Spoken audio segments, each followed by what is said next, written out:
Welcome to Sharper Square, presented by Hard Rock Bet. We are part of the Volume Podcast Network. This is the betting show that makes the squares sharper and makes the wise guys pay attention. I am Chad Millman. I am joined, as always, by my still BFF, my companion, my compadre, professional bettor, Simon Hunter. Hello, Simon. Chad, how we doing, brother?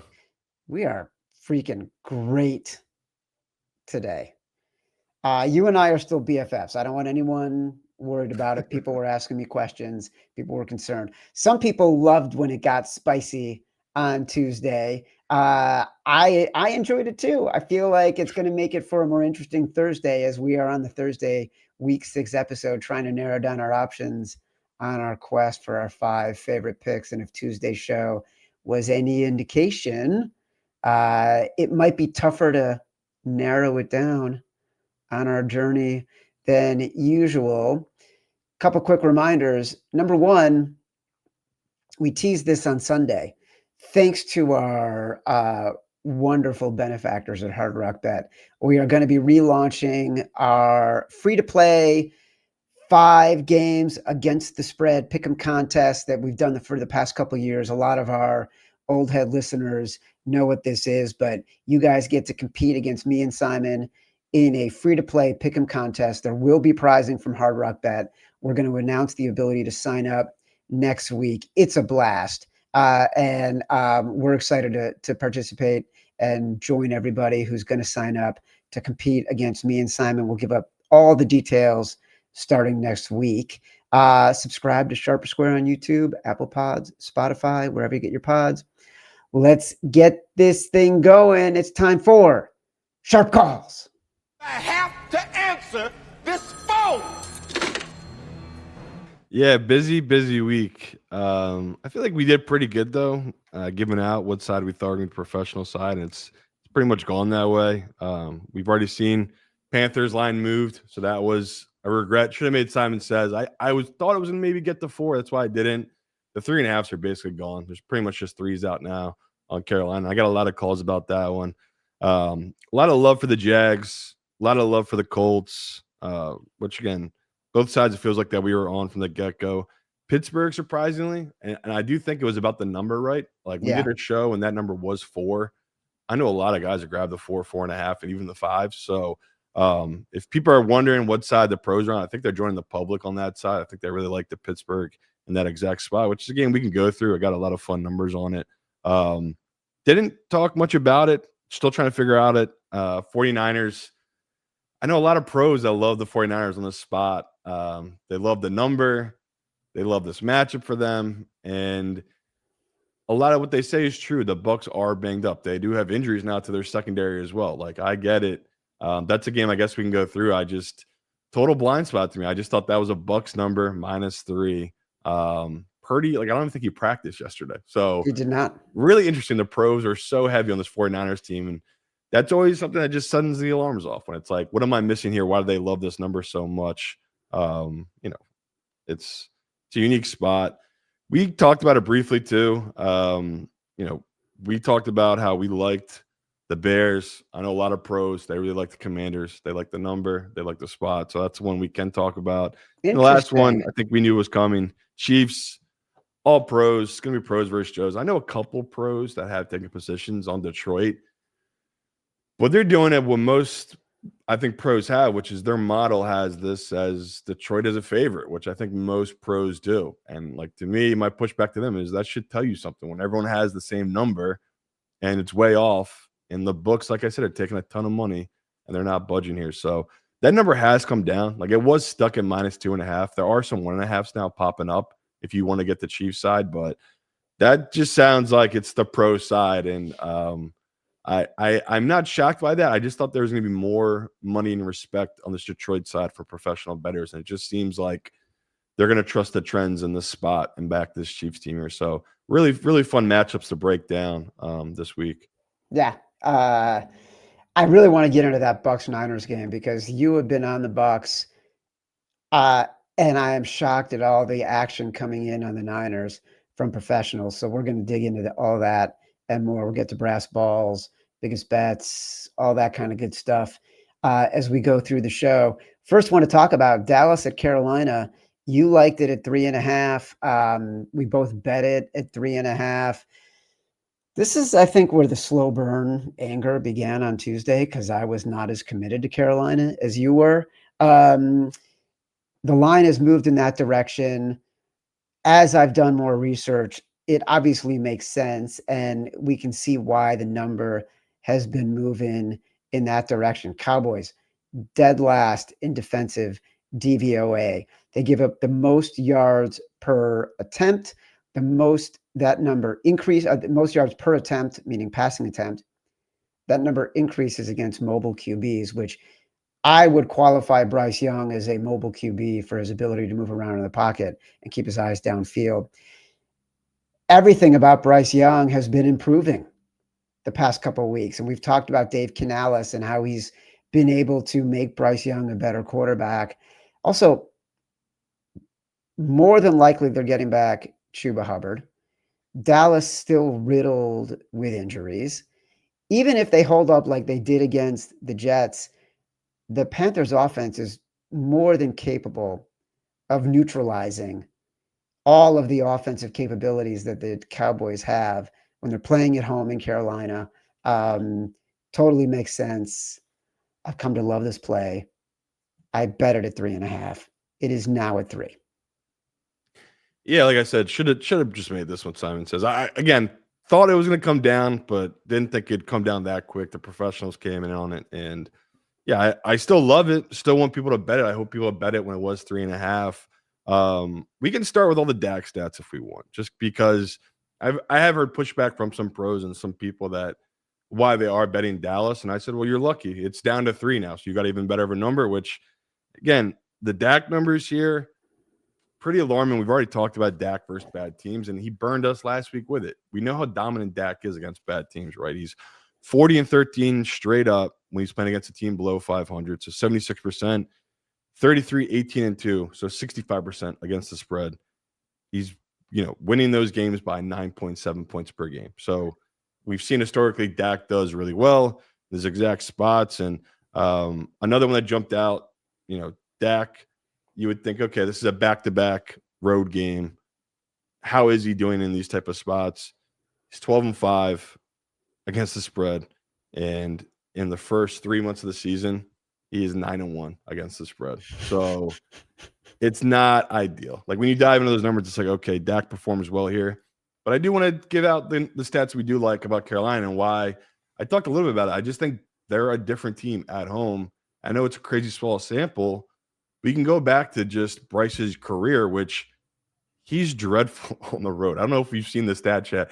He is 1-15 on the road straight up in his career. I have not seen that. Well, yeah. So that already should let you know that, okay, he just doesn't win road games. So that could be our thing where we just stay away from him on the road. I mean, obviously spread we can talk about, but never take him in our money line parlay that we love doing on these underdogs. But when he got consistently home games, so back-to-back home games in his career, he's 4-1 against the spread. So again, very small sample, but that just shows in his career when he has back-to-back home games, he's comfortable. He does well, and the market still undervalues him. He's averaging 26 points per game in those matchups. So again, that's a big deal. Chad just talked about this is a historically bad Dallas defense, which another stat I loved. So since 2003, again, this is how unique of a spot this is. You have a defense and an offense in Dallas that's given up 400 plus yards per game. Again, very unique.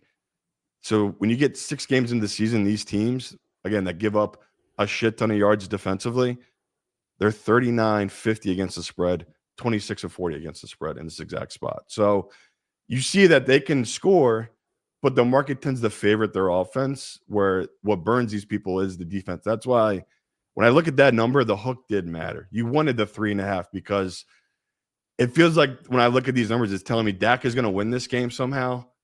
But if you get the hook, it's a real live cover with this Carolina team. So again, I don't mind getting the 3. It's the professional number you've seen. It's all the money. I mean, I talked to bookmakers. It's all Dallas. So that is very smart professional money that have hit these different books that have moved it from 3.5 to 3. And it's holding there. So if you want to be patient, if you miss the 3.5, there are still a couple out there if you can find it.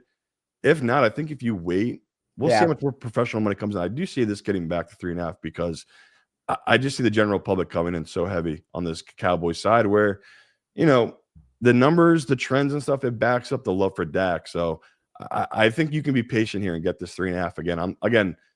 We talked about making this one of our bets today. I'm not going to force it in just because we did miss the best number. And I personally have only bet this 3.5, so I don't want to be giving out the 3 on this Carolina side. Right. We talked about making it our brass balls bet of the week. We're not that stat about Dak against bad teams is somewhat concerning, but I do think it's a little bit mitigated because most of that has come when he had some semblance of a defense, and this was just a better team. And right now, this defense is truly awful. And you could look at that Jets game last week, and you can see if you squint really hard, you could see how that game is much closer. Like the Jets just consistently give points away, like truly give touchdowns away.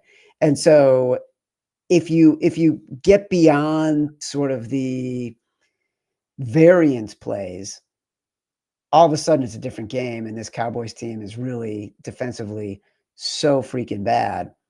I like Bryce in a shootout. I just do. I think Bryce might be psychotic.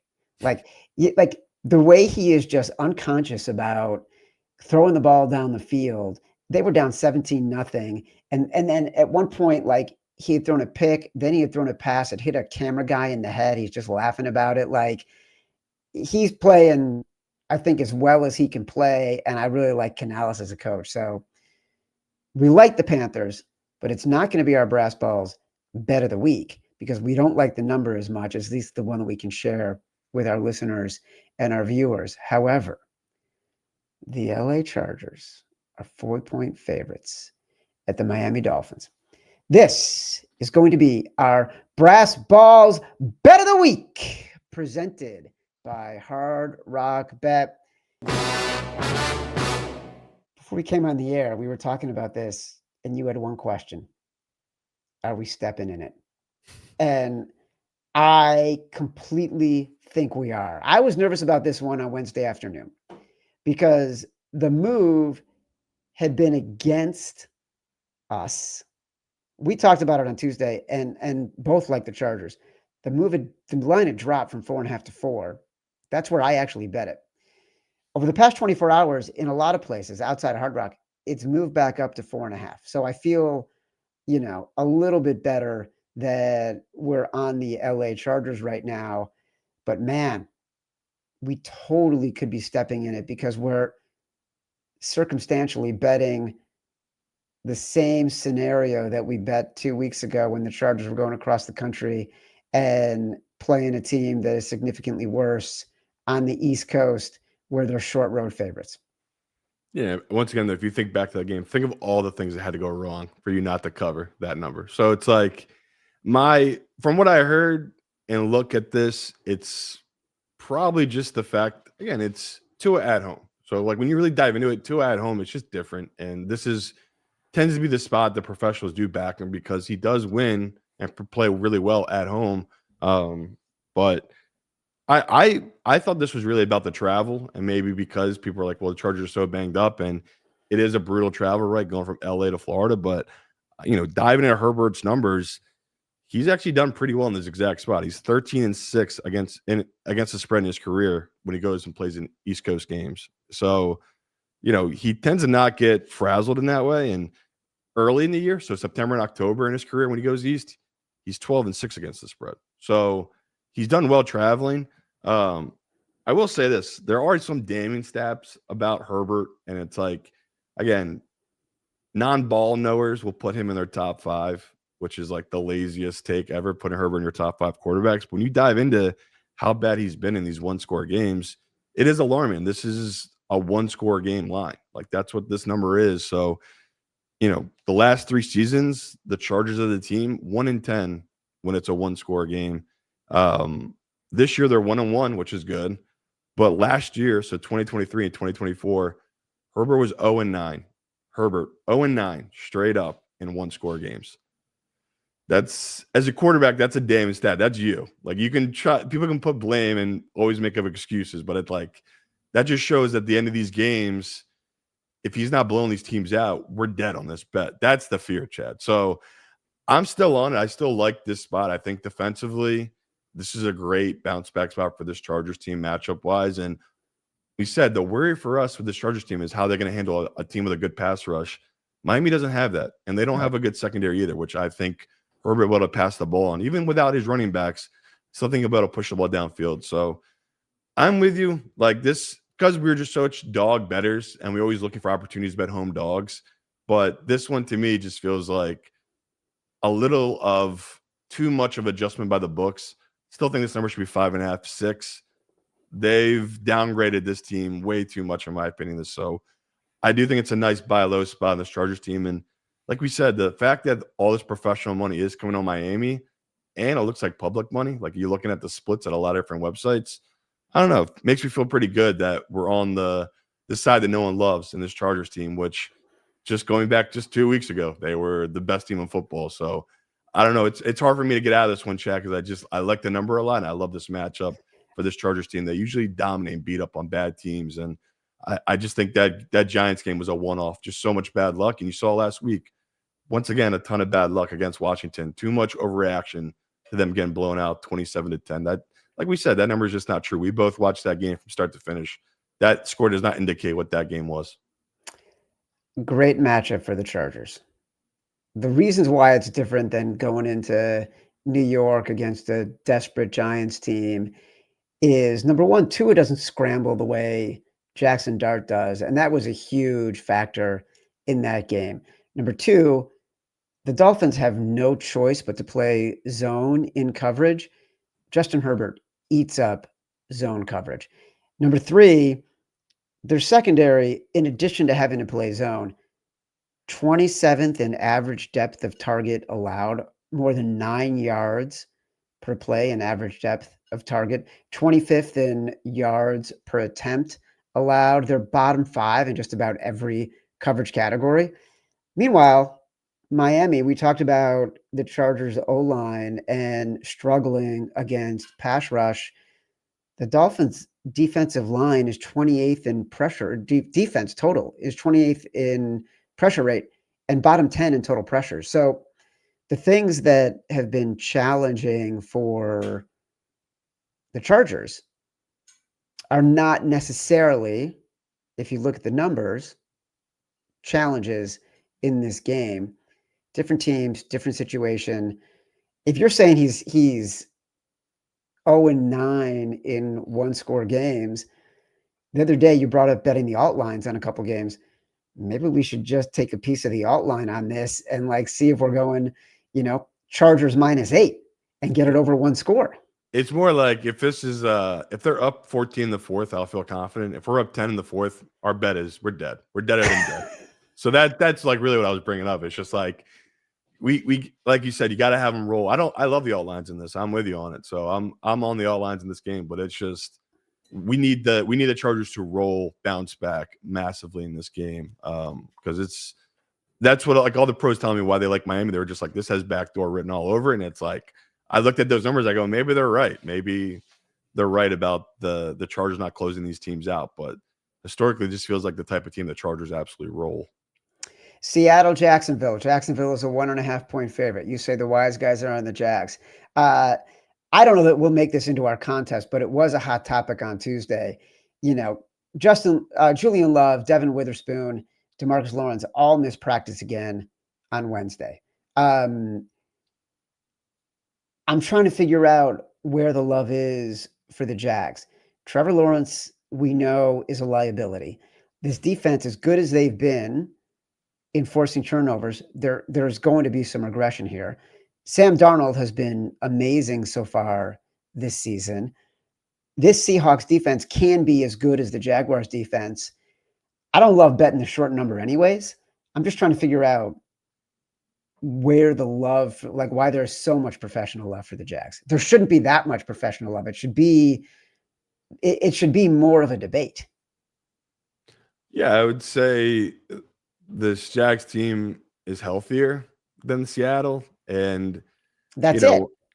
That's. I mean, there are other things too. Like this Jags team probably still being a little underrated to the market. People are really loving this Seahawks team now because Sam Darnold had an incredible game against that Bucs team last week. So I get the confidence now. But even the trends you look at it, the Seahawks. The reason I like the Bucs so much last week is whatever it is, McDonald as a coach, he's bad at home, but on the road they've been dominant when he's taken over his tenure there. I think he's 12-6 against the spread on the road in his young career, and just shows he gets his team up, he gets his defense up for these matchups on the road, which is huge deal. And I'm not shocked this is professional side, honestly, the Jag side, because the public will be looking at this Seahawks team. Like I said, that was probably the best game of the week last week. Like everyone watched that Seahawks-Bucs game, and they didn't think they lost that game, right? They think the Bucs won it. They got bakered. So they pretty much are crediting this team with a win. On the flip side, the Jags, like we said, we feel very lucky that we got that cover in the win. No one, like, you don't want to do it either. No one wants to put their money back on Trevor Lawrence experience. So I think that's part of it, where it's like you're getting a unique situation where people just don't want to bet this team. They're undervalued, even though they're healthy. And you see it every week. As bad as Trevor Lawrence has been, the defense has been getting better. And that run game is a legit threat. Like the Jags can run the ball. Like I couldn't believe they had success against Spags, because my view of that whole game was Spags is going to take away the run and make Trevor beat them. And it almost worked, right? Like without that pick six, that's once again a totally different game. So I'm with you. Like I'm scared to do it, but it's like I feel like it's the right side. I'm gonna try not to overthink it. Take the Jags, take the number. This Seahawks team, like we loved early in the year, they'll get back to that once they get right and get healthy. I just think this is too much to ask for a defense that's missing so many key pieces that, they still haven't hit that yet. Like the Jags have not hit their stride yet with Travis Hunter and BTJ and that, passing attack. So we'll see. Like I get it. Like you don't want to do it. I'm probably not gonna force it in on Sunday. I just think it's really funny when all the pros are like, you have to bet this. And even I'm like, fuck man, I don't want to bet the Jags again. So that lets me know that I probably should be on it, but it's like, I'm with you. I feel like I survived something on Monday, and I don't know if I want to go right back to it. It's like we just got away with something. We should, we shouldn't. It's the wrong way to think, though, but it's true. Cleveland at Pittsburgh. Pittsburgh is now 5.5. We talked about it the other day. You called it your laziest bet of the week. Listen, if folks were listening on Tuesday and paying attention, you could have had the Steelers at -4. So it's moved up 1.5 points. I mean, 5 to 6 is still pretty much a dead number. I wouldn't tell people you'd be crazy to bet it at 5.5. But if one of the philosophies of betting is you got to get the best of the number, you're not getting the best of the number.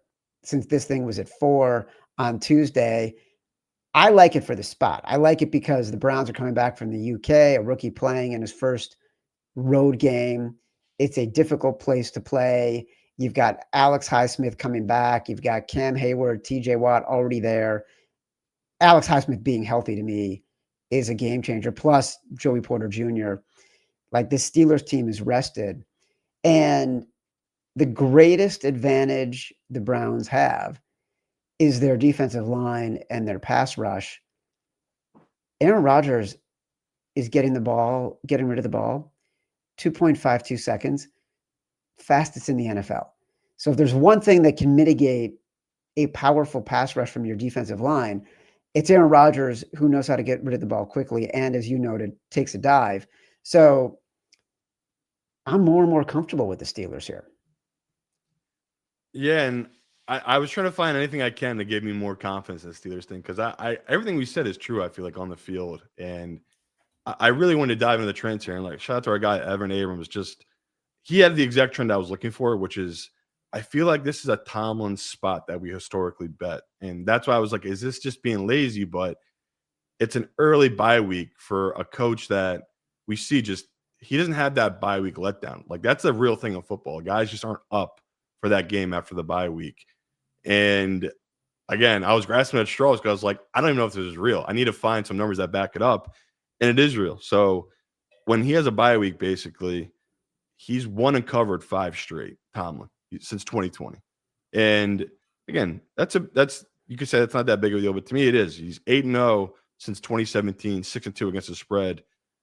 That's a big deal to me. Like, this is a guy that gets his team up ready for these type of matchups, let alone when they're about to play a rookie quarterback coming off an international game.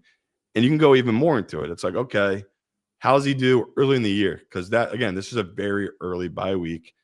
So when they have an early bye week under Tomlin in his career, he's 9-1 straight up, 7-3 against the spread. So when it's within the first 8 games of the year, his win rate goes up even more. He's 9-1. So a lot of that stuff I really like. I already liked it when I saw those type of trends. It's like, okay, now it was already going to be in our money line round robin for favorites. Now it's a no-brainer smash spot for Tomlin. Like, this is a Tomlin spot after a bye week. And like Chad said, I just felt like it was so lazy because it's like, who's betting Cleveland's side? And I could not believe it had gotten down to 4. And we try to make sense of it. What are these pros doing? And I always talk about, you have to be wary of the professional head fake where they'll bet a line to get to a number they want and then they'll load up on that side. And that's what I feel like Chad's talking about. What happened? Like, a lot of 4s were popped up across the books, all jumped up to 5, 5.5 after a lot of money came in. So I still like it at 5.5. I still think it's a fair number under 6.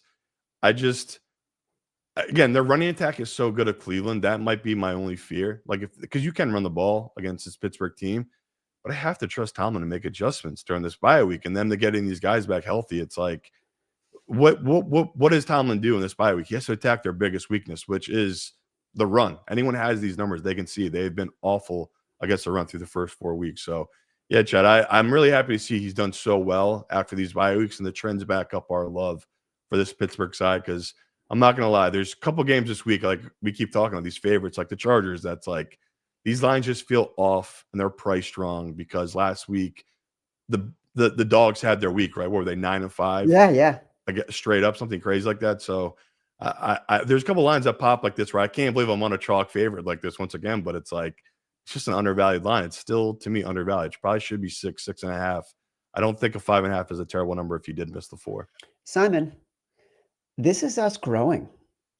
This is us at least for this week, evolving in the marketplace. We're not just going to blindly bet underdogs with good defenses. We're going to take a look at favorites every once in a while because that's what the market dictates. You can't just bet whatever you used to bet. This thing is changing dramatically before our eyes. All right. Pittsburgh Steelers.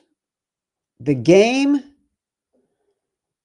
that caused the biggest riff you and I have ever had in the history of the podcast.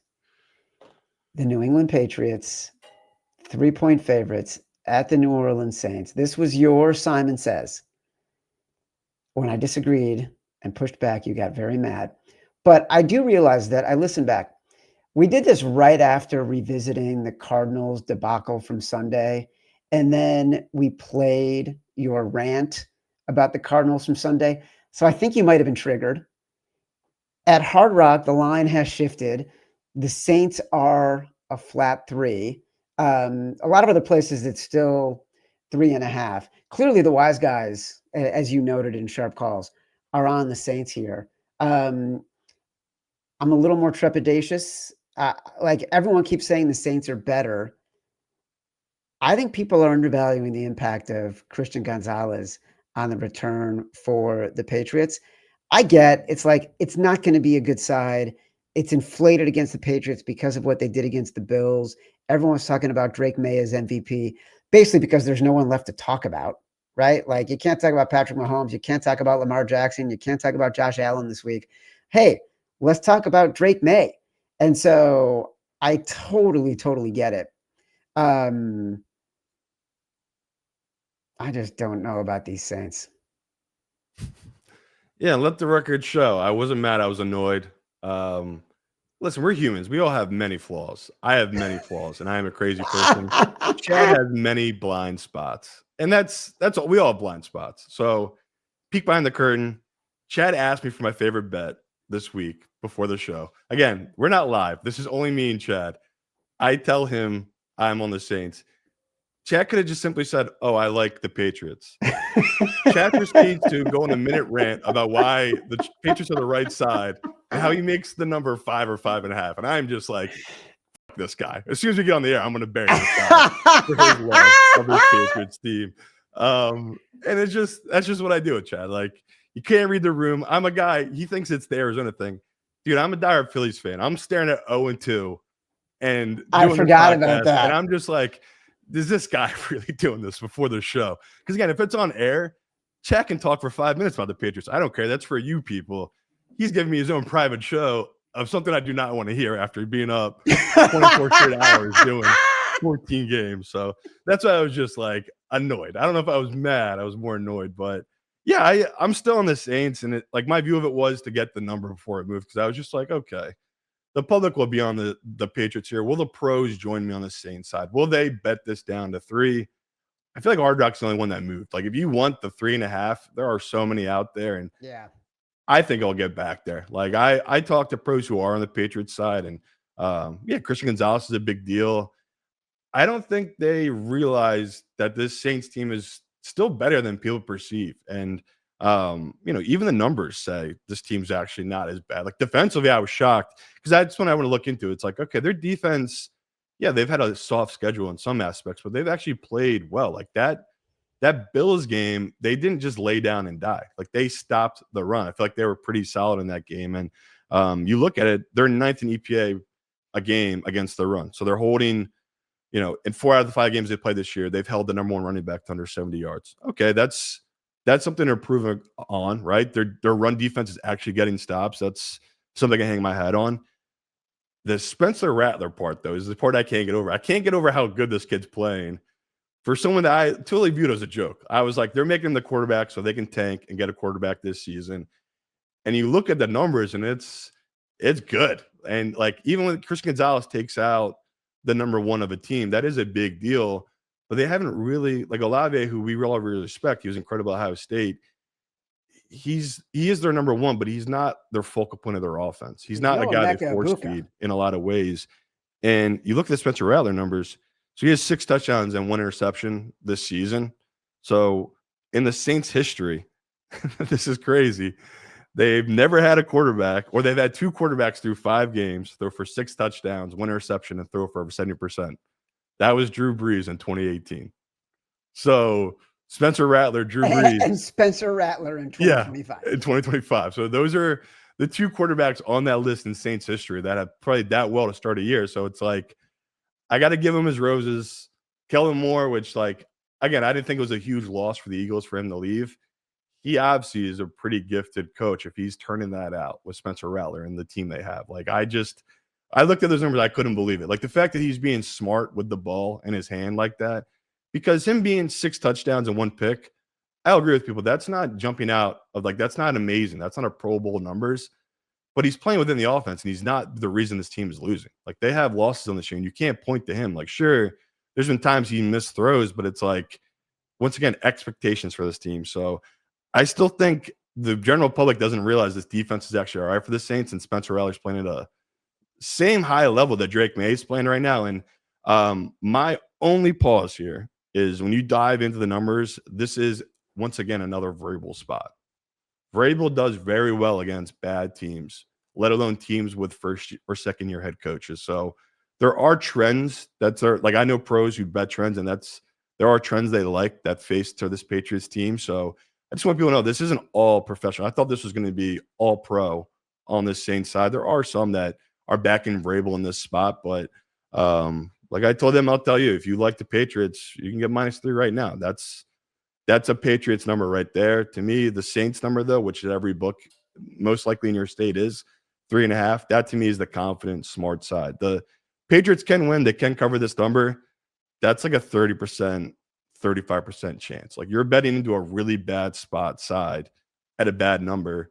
This Saints team, I could be over my skis here, backing them 2 weeks in a row, but it's just about the number. Just like last week, I thought that number should have been closer to 3. It wasn't, right? I mean, I think it peaked at 2.5. Same thing here. I think this number should be closer to a pick. You're getting a hook on 3.5. I'm never going to avoid this one. I like the Saints here. I like this matchup for this team and their defense. I always forget how emotionally invested you are in the Philadelphia Phillies. Yeah, I love them, man. Like again, it's Eagles season, but it's still in my mind Philly season. Like if the Eagles were 2-3, yeah, it would suck, but it's like their season doesn't start till December anyway. This is going down 0-2 at home, Chad. I was hurting. I was hurting Tuesday morning, not gonna lie. Thank God for last night, Schwarber, man. I needed it. He was a season saver last night. Yeah. We'll see what happens today. But Yeah. all right, so clearly you love the Saints here. Part of me just wants to bet the Patriots at -3 and then put them in the contest and just see what happens and let it roll. Put the Patriots in at -3? No, put the Saints in. Oh. Yeah, I'd be willing. We'll see. I'd be willing to sacrifice the bet and put the Saints in just to see how this whole thing plays out. We might have to, though. Tennessee at the Las Vegas Raiders.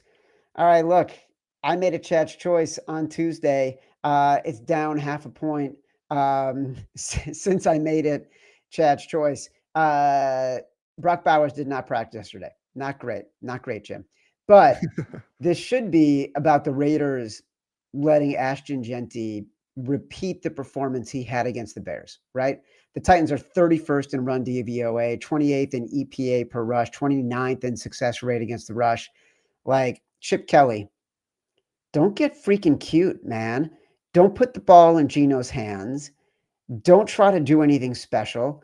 Just give it to Genty. Let him score his touchdowns. Let him beat up on a Titans team that really should not be even on the same field as any NFL team. I know I'm exaggerating because it's the Raiders, and really the Raiders are trash, but they do have offensive weapons. And if they can just put them in the right hands, they should be able to win this game and win this game by margin. So I'm still on the Raiders. Still in Raiders, and the professionals are coming on Tennessee's. Like, again, what is that about? They don't always win, so I'm happy to join Chad and shop around. You can find -3.5, and I don't care for the suckers here. I saw the best, laziest stat of the week, which was there's been 3 rookie QBs come back down 17 points in NFL history. They all lost the following game by like 20 points. So yeah, you know why? They're playing for bad teams. And like this Titans team, what is this line? Honest to God, what is this line if the Titans lose that game 28-6 against the Cardinals? Honestly, the Raiders are so bad, I don't think it crosses 6. I think at peak it would get up to -6. Right, but so then to me, we're still getting 2 points of value.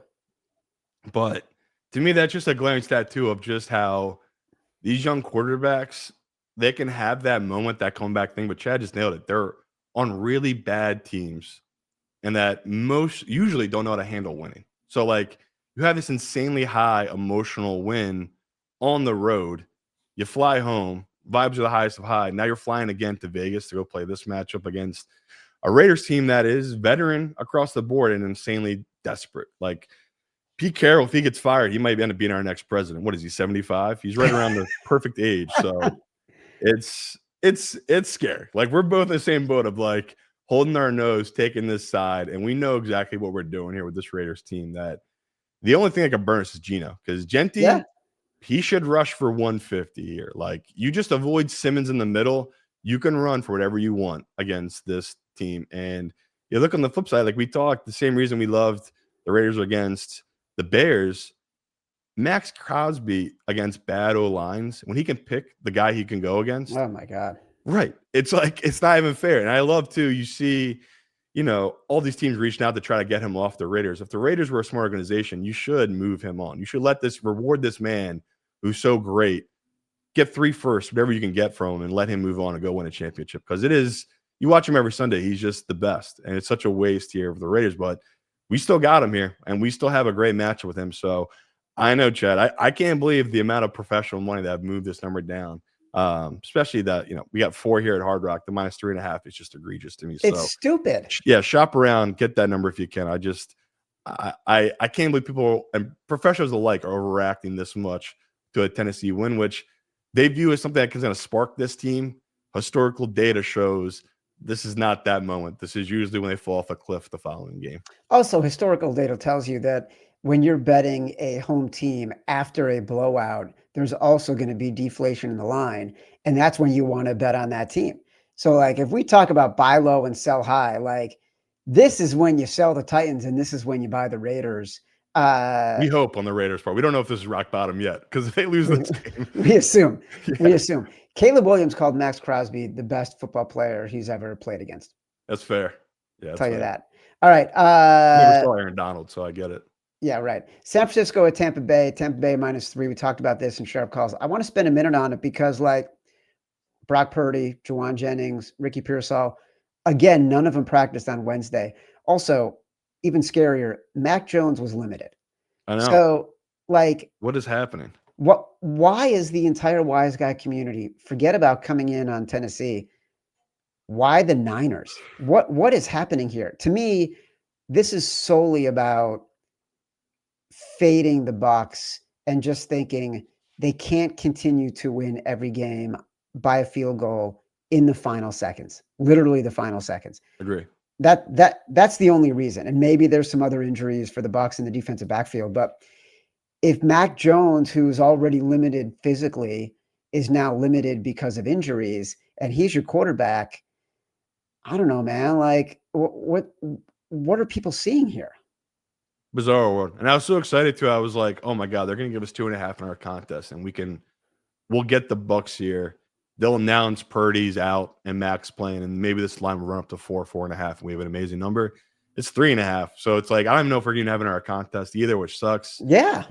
Which could be good for me though, because I probably should avoid this Bucs team because there's something I'm not seeing here. I mean, I have a total blind spot. And I think what you said is part of it, where it's like Baker's hit on black now 9 straight times, and he's going to go hit it again. Like, I loved his interview this week. I think he's talking about how, like, guys will say he has moxie now, where before he was just a cocky asshole. Yeah, right. That's what winning does. Where it's like, yeah, Baker, that's part of it, but there's also part of it. You were kind of a douche, and now, like, you do have the cool moxie of, like, you know, you're not some young kid. You're a grown ass man cursing dudes out in the stands. I kind of love it. Rather than when you were 22, it felt weird. So I don't know. I'm too close to it, I think, and I'm just in love with this team. And I've obviously bet into this. Like, I'm all in on this 3. It's like, and I've got guys telling me not to do it. And it's like, I got to touch the hot stove. I can't help it here. The number doesn't make sense because, once again, if Purdy is out, their number 1 and number 2 receivers are out again. You're betting on lightning striking twice with this 49ers team. Like, what happened in that Rams game felt so incredibly flukish. Yeah, like, the Niners covering it. The Niners didn't win that game. Right. The Rams lost that game. And even the cover, where it's like you're betting on Mac Jones again to be 20 of 23 passing and not to punt until midway through the 4th quarter. Like, I just feel like the ask is way too big if you're back in this 49ers team. So, like I said, people can be careful here. I clearly have a blind spot here.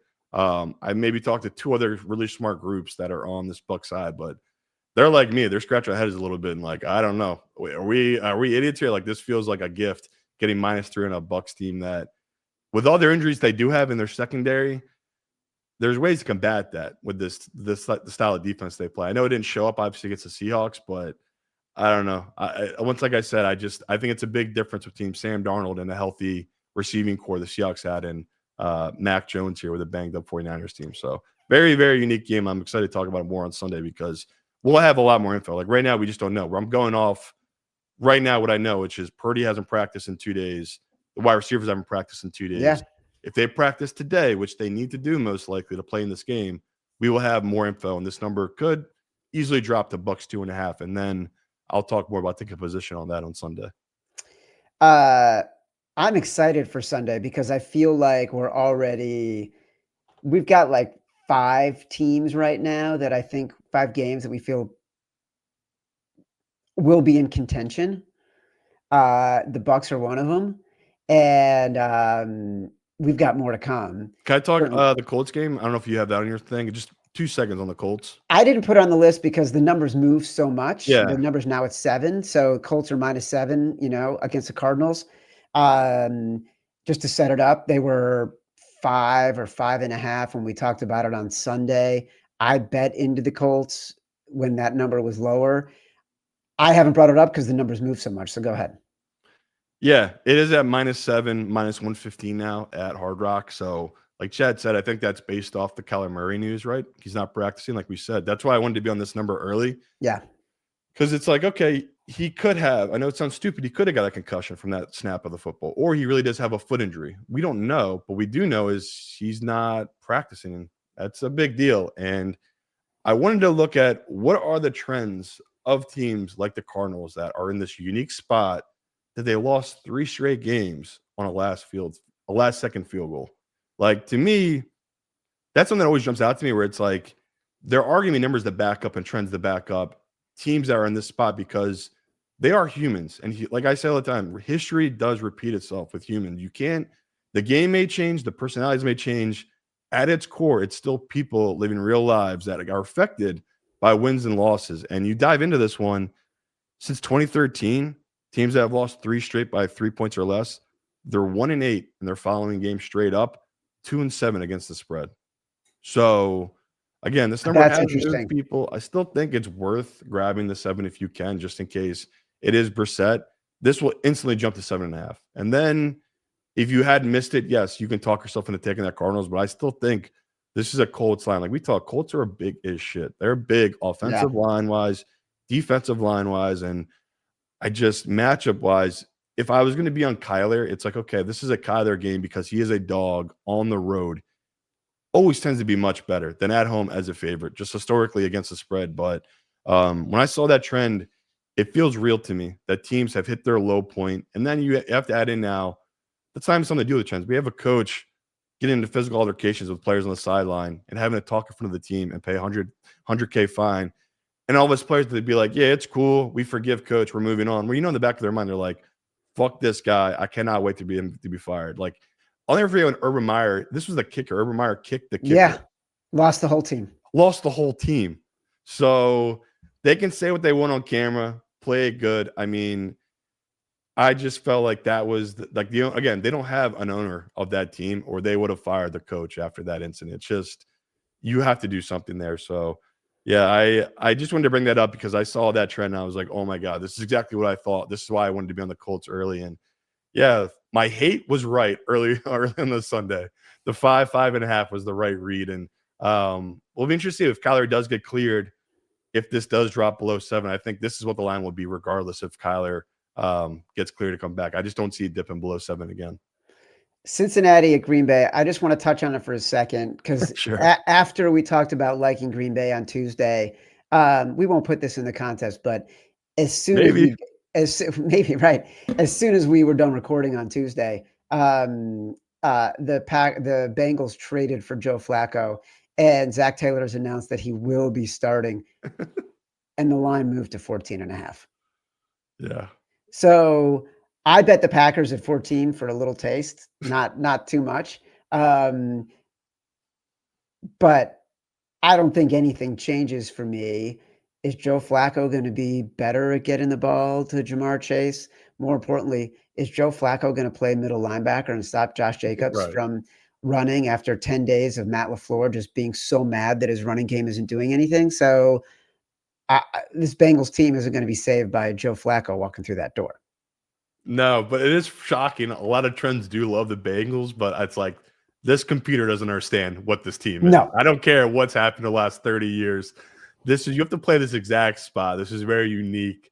And there's actually some good trends too that point to LaFleur after bye weeks, playing against very bad teams, especially early bye weeks in the year where we talk all the time. It's a big deal, right? You're healthy, rested against a team that they've just been running through it for 5 straight weeks now, and now they're on the road again as a double-digit dog. And the Flacco trade, just bizarre world. I don't know if they look at the historical data, but you're grabbing a quarterback that needs protection, and now he's going from mid-tier, maybe bottom 20 protection in the Browns to the bottom 32, number 31 in pass blocking. So nightmare scenario. I mean, as a hater, as a fan, I mean, it would be the greatest thing ever. Joe Flacco beats the Green Bay Packers twice on 2 bottom 5 teams in the NFL. It would be legendary, but this isn't a fairy tale. This isn't a made-up world. This Bengals team is so much worse than that Browns team, and which is crazy to think and say because I know the books don't reflect that, right? They still have the Bengals as a better favorite to win this division than this Browns team, but my model just hates this Bengals team, and I have this at 15.5. So I'm still on Green Bay, but my God, I can't believe this is how bad it is for this Bengals team, that this number is what it is on against a Green Bay team that I want to say they're not warranted to be this big of a favorite. Like, they have their own issues, right? They got injuries. They're not in rhythm offensively, but that just shows how bad this Bengals team, they should just absolutely get rolled here by Green Bay. Today's show is brought to you by our new presenting sponsor, Hard Rock Bet. The bright lights of the Big Apple set the stage tonight for Week 6, Eagles versus Giants. Check out these streaks from Hard Rock Bet Stats Hub. You can find odds to bet on all of these streaks right now in the Hard Rock Bet app. The Giants have lost 11 in a row versus NFC opponents. Saquon Barkley has reached the end zone in 5 straight road games. If you like those, you can bet on them with live odds right here in the Hard Rock Bet Stats Hub. If you haven't tried your first bet on Hard Rock Bet, there's still time for you to get $150 in bonus bets if you win. Just place a $5 bet, and if it hits, you get not only your winnings, but also an extra $150 in bonus bets. Plus, tonight on Hard Rock Bet, you can get a Thursday night parlay boost for the game. Boost your same game parlay or SGP max so your bet pays extra winnings. Here's a parlay I like tonight. Giants against the spread, under in the first half, and Saquon Barkley to score the first touchdown. There's new promos every day, so if you're listening to this later, just open the app and check out what you've got any day of the week. Download the Hard Rock Bet app and make your first deposit. All right. I want to get to the primetime games because we actually liked all of them and we had a good conversation. I think the most challenging one is Detroit at Kansas City. Kansas City, you can get it at 2 at Hard Rock. It's a 2.5 in a lot of places. We were wondering why this line was moving towards the Chiefs when something like 80% of the bets were on the Lions. It told us that the wise guys really like the Chiefs. Told us that the books were taking a stand on the Chiefs. We do know at this point, Terrion Arnold, cornerback, Taylor Decker, tackle, Khalif Raymond, receiver, Kirby Joseph, safety, Amon-Ra St. Brown, wide receiver for the Lions. They all missed practice on Wednesday. So there are a lot of injuries, a lot of people playing through pain that normally they would be able to do, but it's so bad they can't even practice this week. That will probably have an impact on the game. I don't know that that's why the line is moving, because it kind of started moving before that. It just feels like people are still underestimating the Chiefs. They're overestimating the Lions. Like, the Chiefs' offense isn't as bad as people thought it was going to be. The Lions' offense, they're going on grass, a little banged up. I don't mind being on the Chiefs here. I kind of like it. I've bet the Chiefs at -2. Yeah, honestly, I do mind it. I feel sick to my stomach because I was just trying to find a reason to be under Detroit, and I just haven't. I'm on the Chiefs with Chad. I probably, we'll talk so it might end up in our contest, but it's like, I think it will. I think it's going to be the rock in the hard place, and I think we're going to convince ourselves. We probably will. I can't get over how much love there is professionally to this Chiefs side. And, I'll run through all the trends. I mean, we know a lot of fans of the show know him because we love getting off this Mahomes one. Mahomes -3 or less. So if he's an underdog or short, less than a field goal, 29-12-1 in his career against the spread. So, again, this is why me and Chad love betting Mahomes in this exact spot. We've made a lot of money over his entire career in this exact spot. So his opponent is coming off a win of more than 10 points. So again, same thing. They had a huge win, Detroit. Now they're playing against Mahomes, who's less than 3 points. He's 15-4 in his career in this exact spot against the spread. All right, let's dive into it even more. Mahomes, when he's playing against a team that's covering 80% through 5 games, he's 4-1 against the spread, 3-0 straight up, winning by over 9 points per game. So when he's playing against juggernauts, Mahomes in his career showed up in this exact spot. So once again, I want to paint a picture of why people are so shocked these pros are betting it.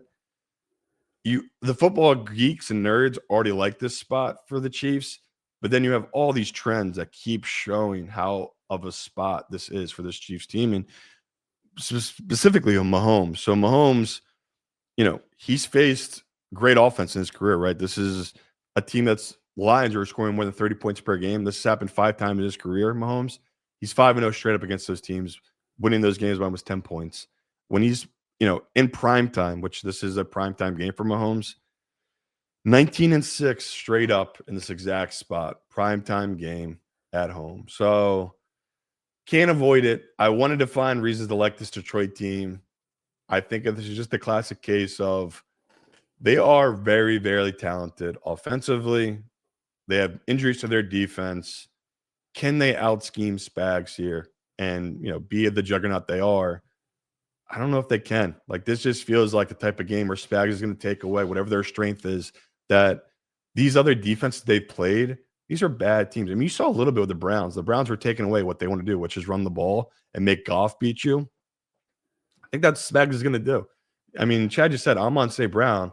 That's a huge deal if he's banged up and might miss this game. He is the safety valve of all safety valves for Goff. Like, anytime they need a third down, a curl route or a slant, and they let Amon-Ra pick, it's unguardable. The man wins, it feels like, every time on third down. It's just an auto play. And if he doesn't win it, he's 1 yard short on fourth down. They go for it anyway. So, yeah, I can't believe it. It's like Detroit as a dog here. I cannot believe I'm not on that side, but you got to stick with us, people. You got to take the Chiefs here. This is the Chiefs spot, a Chiefs number. Long term, we win this one. So, again, it might not work here. There's no guaranteed bet. There's no 100% bet, but it's like you're playing the long-term game.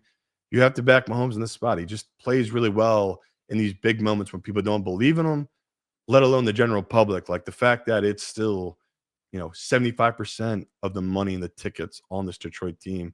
There's one book that I've moved the Chiefs back to 1.5.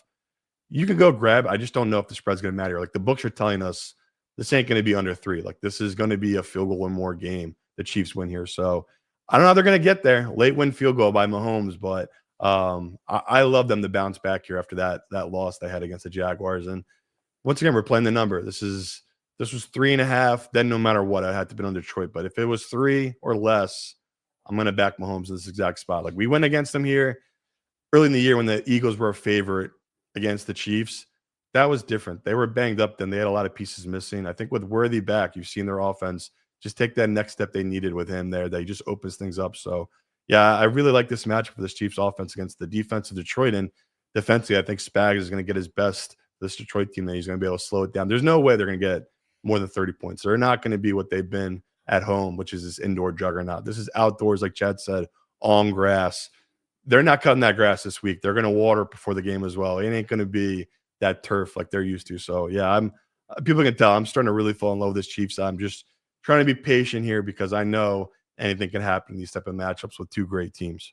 Yeah, the way we're talking about it, I think belies how we feel deep down about this game, which is real fear, real trepidation. I think we're somewhat leaning into how the books are telling us they think this game is going to go, because they haven't moved it at all. I thought by now the Chiefs would be an underdog. Like, on Sunday night, we started talking like this line's going to move. It's going to be the Chiefs. And it hasn't. It's gone in the complete opposite direction, even though all of the money, all of the tickets, are coming in on Detroit right now. It just tells you that there's so much wise guy resistance on this Chiefs team. So it took me until yesterday to bet it. I betted it too, because as confident as we sound talking about this game, it's still going to be a nightmare to watch, and it's going to keep us up late. And I bet it's going to be in our contest, because it's going to come down to this and the Saints and the Bucs, and we're going to be like, oh my God, what are we going to do? Last game I want to talk about. Chicago at Washington. This game has moved down to 4. It was at 4.5. Our comment section lighting up on this one. A lot of people loving the Commanders. I'm here for it. So many people got opinions. The Bears are the play. I bet the Bears at 4.5. I know you kind of feel the same way, but don't love it. I don't see this getting into our contest compared to the other ones that we have. But I think the Commanders are getting too much love for the way they beat up on the Chargers and Jaden Daniels coming back, and it's overinflating this line. It's Tyreek Stevenson's redemption game.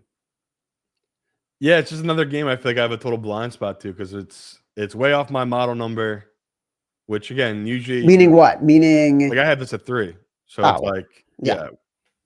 Why are we not hammering the Bears at plus 4.5? And that's my fear, where it's like I always say they're not here to give away free money of these sports books. And that's just a very bizarre number where everyone's in agreement with us, Chad. Like that's why I couldn't believe there's so many professionals that like this Commander side. It's like, well, what do you like? Like, what is the matchup here that makes them a 4.5 point favorite over this Bears team? I can't find it. And it feels like people are grasping at straws to try to make it sound as if it is a good number, where it's like you're just playing the number because you know it's what the book is going to need. The book is going to need the Commanders here. The public dog is going to be this Bears team. I have no doubt about it, but it's like I think the public is right. I think this is too inflated. I can't find trends that point to loving this Washington team. The Bears, yes, they're not as good, I guess you could say, as Commanders. Here we are through 5 weeks, but like I view them as not that different of teams. Like skill wise, Jane Daniels had an incredible season last year. I still told you I still have Caleb as like basically the same guy. I still think he's graded just as high. And through 5 weeks, I think he's played really well in this offense. So he's played amazing. So I just don't know what to do with this one. It's like I want to be on the Bears, but 15 years of being a professional sports bettor just has the alarms going off here of being like, man, this is a weird line. I'm glad it came down. Like seeing it now at 4, like at Hard Rock. Yeah. Thank God. Like at least some professionals are joining us on this Bears side, because I can tell you this, early in the week, it was all Commanders money. It was all love for this Commanders team. And I'm with Chad. I just totally think people are box score watching that Chargers game, and they're just overrating this team. And like Chad said, through a quarter and a half, Daniels looked totally uncomfortable and didn't look right with that knee brace. Now, once he got in rhythm, you saw Jane Daniels, one of the more deadly passers downfield. We were donezo. So to me, I'll be patient here. Like if Terry McLaurin gets cleared, if they're all good to go offensively, they're fully healthy, okay, maybe we won't have this contest. But I think we can have a real discussion Sunday if this is one of the 5 we want to get in here, because I do like the number. I like the 4.5. I bet the 4.5. My just weary here is just, what am I missing? This feels too good to be true. Just a bizarre number. Like, again, they would have got the same amount of action on this Bears team at 3.5 than they did at 4.5. I don't know why they gave us a free point there. That's the part I can't get over. It's a dumb line by the books, and the books don't make dumb lines like that. Like, they're not idiots. This is billion-dollar companies. So really, really bizarre line. You can still get a 4.5. I can't believe it, but you can still get it. It's on the list for Sunday, Okay. Simon. On the list, we got the Panthers, we got the Chargers, we got the Steelers, we got the Saints, we got the Raiders, the Bucs, the Chiefs, and the Bears. So a healthy number for Sunday. I think I'm looking at 7-8 games for Sunday, which is a good conversation. I think there's 4 that we feel pretty good about, and then it's going to be a rock and a hard place conversation for the rest. But I'm excited for it. I'm here for it. A lot of favorites. Should we do 1 second, 1 second Survivor? Green Bay. Survivor. Green Bay. Well, that's what I was going to say. Okay, great. Before we get to, now that we've done Survivor. 1 second of Survivor. Simon, it's time for you to give us your biggest bets of the week. I mean, ATS this week's gonna be a little tough, people. Because I'm kind of getting lazy this week because we did so well ATS last week. I tend to just go with easy favorites and pair them together. Like the Rams, I love that number, but I'd rather just take their money line and pair it with, say, the Eagles, or we just talked about we like the Vegas, we like the Chargers. Like there's a lot of teams I'm just pairing money lines with this week. So I would say it's different than most weeks. If we're looking for ATS, my biggest bets, I mean, I'm on Carolina 3.5, on the Saints 3.5. Took positions on Pittsburgh.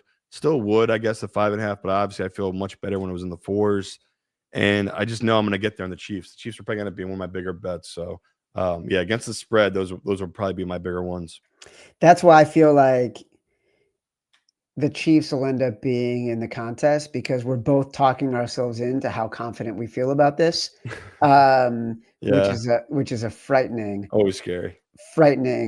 scenario. All right, let's do a round robin underdog parlay. I would do Panthers. Yeah.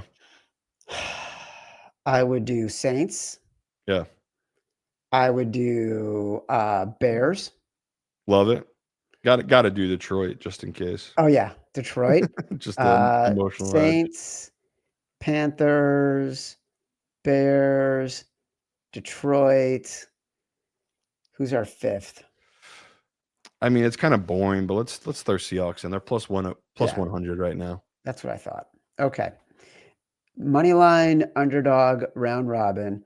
Saints, Panthers, Bears, Seahawks, and Detroit. Our moneyline round robin favorite. Let's do 6 this week because I have a lot of favorite chalk. I like to win outright. Oh, exciting. Raiders. If you hear this in time, you can throw the Eagles in there. I just don't think enough people hear this in time. Pittsburgh, we talked about Tomlin, 9-0 in this exact spot, or 9-1 straight up in this exact spot. Colts, love it. Rams, McVay, Stafford, 16-0 as a favorite of 6 points or more until last week. So you expect a bounce back, right? So I have no problem giving up the Rams here against the Ravens on the money line to throw in a round robin. Already gave out Vegas, right, Chad? You said that one. Yep. You can. I wouldn't do the money line on Green Bay, but like the alt line 6.5, if you want, take it down. That's probably minus 500. I wouldn't mind throwing that in as the sixth leg. And the Chargers, again, that's why I want to do 6-7 legs this week. I just one of these favorites, sure, they're going to lose, but I wouldn't be shocked all 7 of these guys win. Like last week was really the week of the underdogs. I think this week is going to be super chalky on the money line for favorites. We said Survivor. Let me repeat that. Actually, Raiders for the favorite parlay. Raiders, Eagles, Steelers, Colts, Chargers, and maybe throw in the Packers alt line -6. Survivor, we just said Packers. Yeah. Sharp versus square. Let's see. Last week I had the Jets. You had the Saints. You won. I lost. Who would you like to do this week, Simon?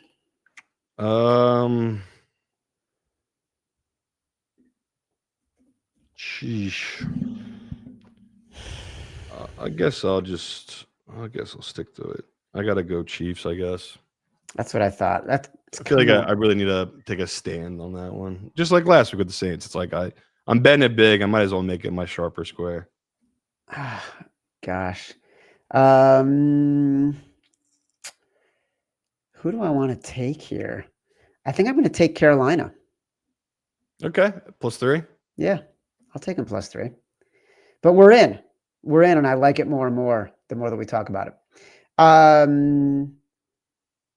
right. We're going to be back on Sunday. This has been Sharper Square, part of the Volume Podcast Network. We will be back, Sharper Square YouTube, Sunday morning. You're going to eavesdrop on a very intimate conversation between me and Simon.